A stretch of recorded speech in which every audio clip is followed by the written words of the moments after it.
আচ্ছা যাক, আপনি আমাদের জন্য অনেক করছেন না ওরা। আলহামদুলিল্লাহ আলহামদুলিল্লাহ। রাজীব, এই যে তোমার জন্য যে মানুষজন এভাবে বলতেছে, আপনি আমাদের জন্য দোয়া করিয়েন। হ্যাঁ ঠিক আছে, আল্লাহ আপনাকে পরিপূর্ণ ইস্তেকচুতা দান করুন।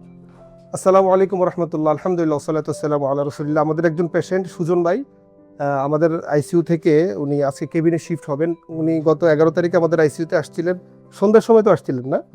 আচ্ছা আচ্ছা, আলহামদুলিল্লাহ উনি এখন কিছুটা স্বাভাবিক হয়ে আমাদের কেবিনে যাচ্ছে। উনি কেন আইসিইউতে আসছেন এবং বর্তমান কেমন আছেন, আমাদের আইসিইউতে ওনার এক্সপিরিয়েন্স কেমন, আমরা ওনার কাছে জানতে চাইবো।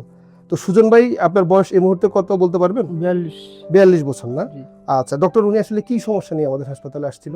পেশেন্ট আমাদের কাছে জি, আপনি এটার হাতে নিয়ে বলতে পারবেন, সমস্যা নেই। জি, পেশেন্ট আমাদের কাছে 11 তারিখ ইলেকট্রোকাউশন এবং ফার্স্ট ফ্লোর থেকে পেশেন্ট পড়ে যায়। আচ্ছা আমাদের এখানে পেশেন্ট ওই হিস্ট্রি নিয়ে আসার পর আমরা পেশেন্টকে অ্যাসেসমেন্ট করি। অ্যাসেসমেন্ট করার পর দেখি ওনার জিসিএসটা কম, 10 থেকে 12-র মতো, এবং পেশেন্টের এয়ার থেকে হচ্ছে সিএসএফ লিকেজ হচ্ছিল।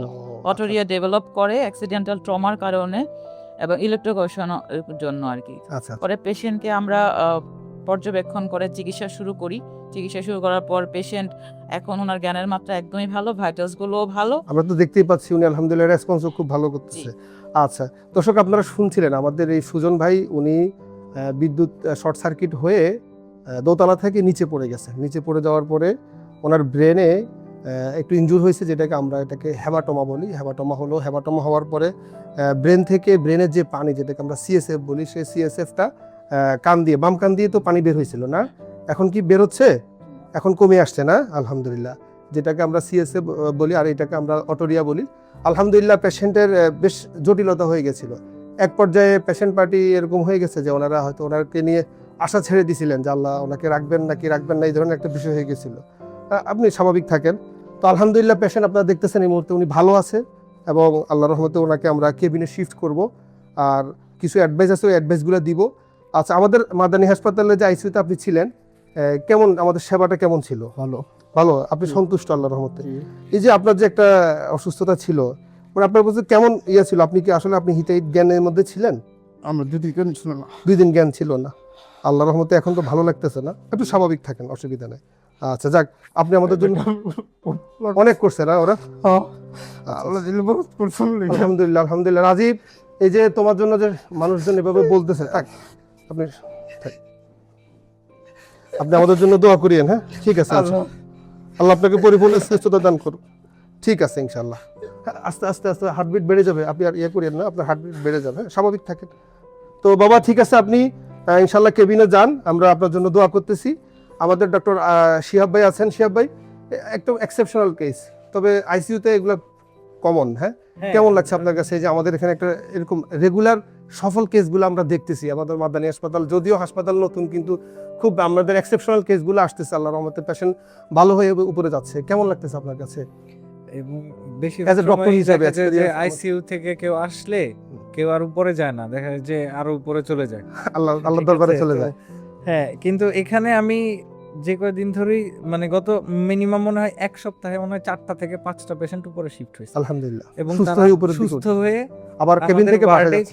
কেবিন থেকে বাসায় বাসায় যাচ্ছে। যাচ্ছে। জি, এবং যেমন এই রকম যেটা কেস ইলেকট্রোকিউশনের যে কেসগুলা, সেখানে সিভিয়ার ব্রেইন হেমোরেজ হয়, সাথে আরো কমপ্লিকেশন থাকে। যেমন উনার ওই যে সিএসএফ অটোরিয়া ছিল, মেডিকেল টার্মসে বলতে গেলে যে কান দিয়ে অটোমেটিক ব্রেনের পানি বের হচ্ছিল। হ্যাঁ, সেটা বেস অফ দ্য স্কাল যদি ফ্র্যাকচার হয় এই কারণে হতে পারে। সো এটা একটা বড় একটা ব্যাপার। আবার ব্রেনের ভিতরেও রক্ত জমছে, এটা অনেক বড় একটা ব্যাপার। তারপরে আবার প্রস্রাবের সাথে রক্ত আসতো, সেটা এরকম মানে সব দিক দিয়ে ওনার কিন্তু অনেক প্রবলেম ছিল। এবং উনি জাস্ট গত 3-4 দিনেই যে আজকে সুস্থ, মানে আমি বলবো উনি পুরোপুরি সুস্থ আলহামদুলিল্লাহ। জাস্ট আর 1-2 দিন একটু ওয়ার্ডে অবজারভেশনে থাকলে উনি বাসায় চলে যেতে পারবেন। মানে এজ এ ডক্টর হিসেবে আপনার কাছে কেমন লাগছে যে এই যে একটা পেশেন্ট, এত ক্রিটিক্যাল পেশেন্ট, যে পেশেন্ট বিদ্যুৎ স্পষ্ট হয়ে শর্ট সার্কিট হয়ে দোতলা থেকে নিচে পড়ে গেছে, এরপরে ব্রেনে হ্যামোরেজ হলো নাক দিয়ে এবং কান দিয়ে অটোমেটিক ব্রেনের পানিগুলো চলে আসতেছে, যেটাকে সিএসএফ বলি, নাক, তারপর হচ্ছে ব্লিডিং হচ্ছিল, প্রস্রাবের রাস্তা দিয়েও ব্লাড আসতেছিল। সব কিছু মিলে এই যে একজন ডক্টর হিসেবে পেশেন্টটা এখন ভালো আছে এবং তিনি কান্না করে আমাদের যে একটা কি বলবো, মানে যে ওনার যে কৃতজ্ঞতার ভাষাটা উনি প্রকাশ করতেছে, কেমন লাগছে আপনার কাছে এজ এ ডক্টর হিসেবে? ইনফ্যাক্ট ডক্টরদের সার্থকতা কিন্তু এখানে, Right. যখন আমাদের পেশেন্টগুলা যেমন দেখা যায় যে এরকম সিচুয়েশনে কিন্তু যেমন আমার নিজের ফুপা উনি কিন্তু ইলেকট্রোকিউশনে মারা গিয়েছিলেন। হ্যাঁ, তো উনাকেও হাসপাতালে নেওয়া হয়েছিল, কিন্তু পরে কি হলো হয়তো প্রপারলি ম্যানেজ করা হয়নি অথবা নিতে দেরি হয়েছে, এই কারণে হয়নি। কিন্তু উনাকে যে আমরা প্রপারলি ম্যানেজ করতে পেরেছি, কারণ এগুলো খুবই চ্যালেঞ্জিং। তো একটা স্ট্রং আইসিইউ টিম না থাকলে এটা সম্ভব না। তো এই জন্য আমি সর্বোপরি আমাদের আইসিইউ টিমটাকে অনেক বেশি ধন্যবাদ আলহামদুলিল্লাহ, আল্লাহর দরবারে জানাই। অসংখ্য তারা খুবই শুকরিয়া। সফলভাবে এই আল্লাহ জিনিসটা দরবার- ম্যানেজ করে। আলহামদুলিল্লাহ, আমরা আসলে আল্লাহর শুকরিয়া আদায় করতে শেষ করতে পারবো না। আল্লাহ আমাদেরকে এরকম একটা টিম দিয়েছেন যার মাধ্যমে আমরা এরকম ক্রিটিক্যাল পেশেন্টগুলোকে সুস্থ করতে পারতেছি। আমাদের রাজন মন্ডল স্যার, আমাদের ডক্টর, তারপরে আরো যারা আছেন, ডক্টর আফসারা সহ আরো যারা ডক্টর আছেন, আমাদের মৌসুমী সহ, এই যে রাজীবের কথা না বললেই না। আমরা সকলের প্রতি, তোমাদের সকলের প্রতি কৃতজ্ঞতা। আল্লাহর রহমতে আমরা এবার চাই এরকম মানুষের পাশে দাঁড়াইতে। এরকম মানে অসহায় একদম অতি সংকটাপন্ন রোগীগুলোকে আমরা সুস্থ করে আবার তাদের ফ্যামিলির কাছে পৌঁছে দিতে। বাবা, আপনি আমাদের জন্য দোয়া করবেন সুজন ভাই। ইনশাল্লাহ মানুষ মাদানী হাসপাতালে আসতে পারবে তোরা। আচ্ছা, ভালো থাকবেন সবাই। আসসালামু আলাইকুম ওয়া রাহমাতুল্লাহ।